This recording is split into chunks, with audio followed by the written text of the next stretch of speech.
I've been on a bit of a bullet heaven kick lately, and as many of you know, I do like myself some big stompy robots too, so trying out Battle Grid was high on my to-do list, especially since it is using a fairly uncommon form, in that it's a team-based game with a synergy system rather than a sole character in the wild. This adds a lot of interesting considerations, though it also brings in some quirks that may make or break the title for you, though considering it's still in development, these could be fixed pretty easily. And it is already going to have a decent number of improvements just going from the prologue demo to early access based on developer feedback, since between the two, they've added more diverse controls, gameplay modes, and even what they're calling deck management, or basically a bit more control over what will spawn on your run, which will be handy, especially with the addition of more planets and what are called corporate contracts for missions and challenges. Now, the basic premise of the game is just like any other bullet heaven. Survive the onslaught by any means necessary and use what you find while you're trying to do so. Just basically making your crew stronger overall and using meta progression in addition to that.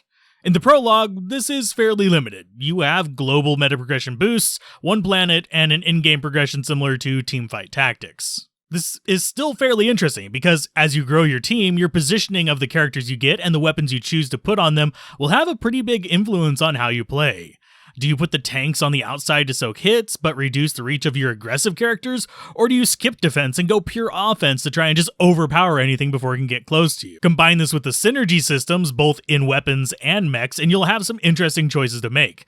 Do you take the medic class bot that will let you hit synergy for life regen? Or do you take the blast mech that gives you knockback on attacks? Or do you save your money to build up interest, to reroll and buy something else, or to make that money-based bot extremely strong? There's actually a lot of layers to consider, and it makes playing each run extremely enjoyable to experiment with, since you can mix and match different flavors of units and weapons on the fly, which is fairly different from most games in the genre, where you usually know what you're playing going into it, and this adaptability requirement is probably what is itching the Diablo side of my brain. Now, I could deep dive into each of the individual mechs, weapons, their modifiers, and what's powerful versus what could use some buffs, but I'll probably save that more granular discussion for the full review after the game is actually done, since they will go under a ton of changes and balancing before the official release.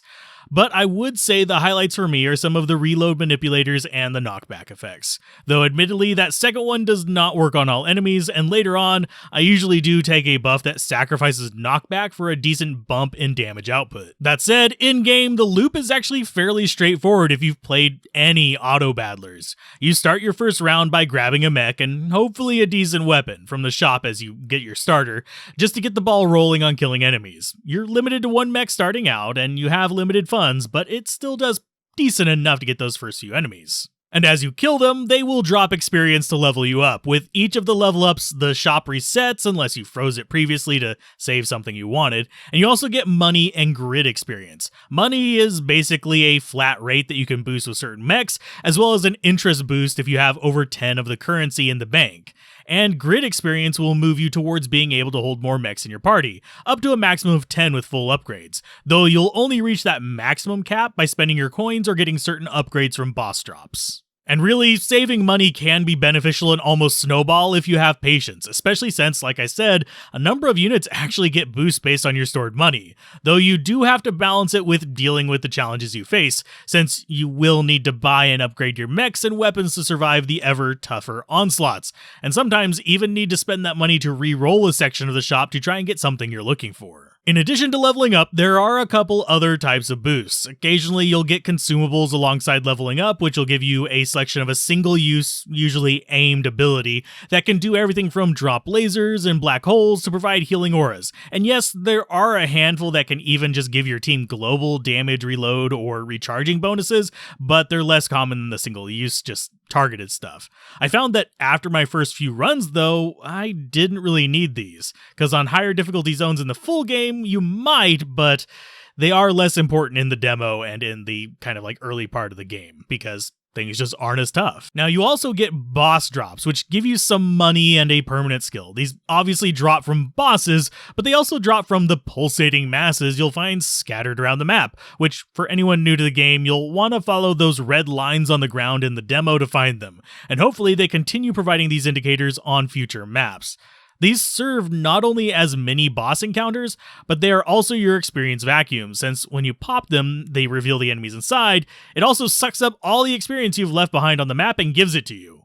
This is why my strategy is usually just follow the red paths and ignore raw experience drops, which oddly enough makes the game feel like I have much more intentional direction because I am going after these targets on the map, though I do wish it mentioned them in the tutorial. Now, pretty much the only weapon-specific thing I'll dive into is the difference between synths and guns. Starting out as a new player, your best bet is to think of these as control weapons and damage weapons, since synths tend to focus on control, area of effects, and odd attack patterns, with a split between damage over time and splash damage while functioning on a spawn counter and recharge system, while guns tend to be more straightforward and better for focus damage, piercing, etc., and function on a weapon clip and reload system, which you can see with the gray bar above your mech's heads. Now, both are viable, I just find guns easier overall to win with, since it's a more straightforward strategy, nuke them before they nuke you, and there are a few more broken combos for it right now, though both will likely get a few by full release if you set up your cards right.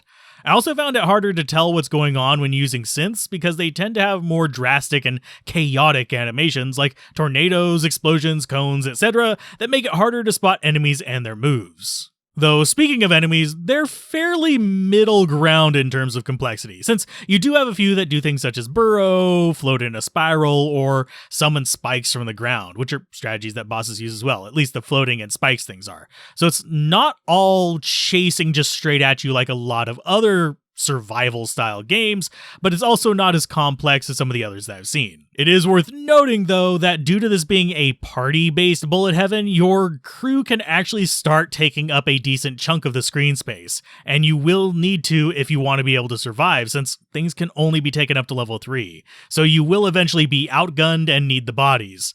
The reason this is important is that if you fall behind the power curve, you'll have trouble moving, since, like most other games in the genre, you will be swarmed, and if you cannot kill stuff fast enough, you will lose a large portion of your crew, having to face tank through the massive enemies because you just can't move through a small gap. And sure, you can go back and salvage your dead allies, which lets you redeploy them next time you level up or get a power up, but it's usually best not to lose a chunk of your firepower, synergies, and utilities. Though thankfully when salvaged they don't lose any levels or anything at least. Now I've mentioned levels a lot and you might be wondering how they level up, and it's just like most auto chess games. You combine two of the same level and name unit or weapon into one. So if you have two level 1 copies of a specific mech, it will combine to become a level 2 if it's on the field or shelf with the other one. If you have two level 2 mechs of the same name, it will become level 3. Though if it's a level 2 and a level 1, it will not.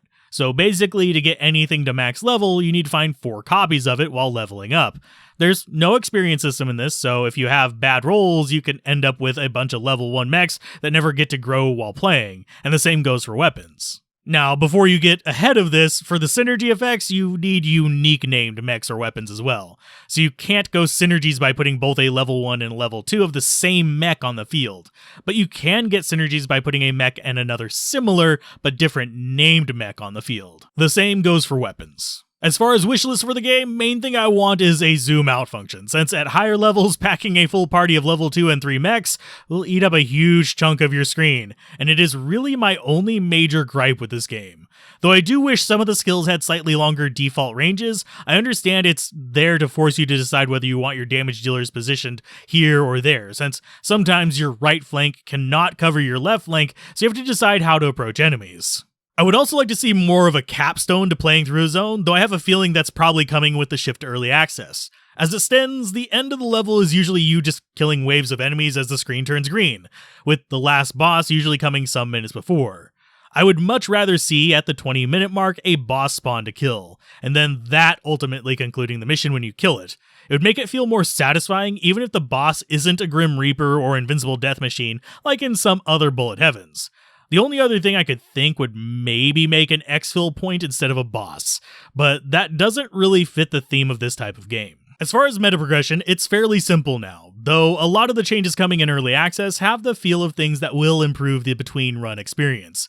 Though I do hope they add more hex improvements than just the current percent boosts, since being able to unlock more starting grid slots, more selections in the shop, etc. would be a very welcome improvement. So, do you like bullet heavens or big stompy robots? You might want to give this a try, and if you want to see more of either, mention it down below. Even specific game names are welcome, since both do interest me and I'm always up for trying more games that have that in them. And if you're looking for a more fantasy-driven bullet heaven inspired from the likes of Diablo, click the video on screen now. And as always, hitting some of those buttons underneath the video before you leave helps out a ton too.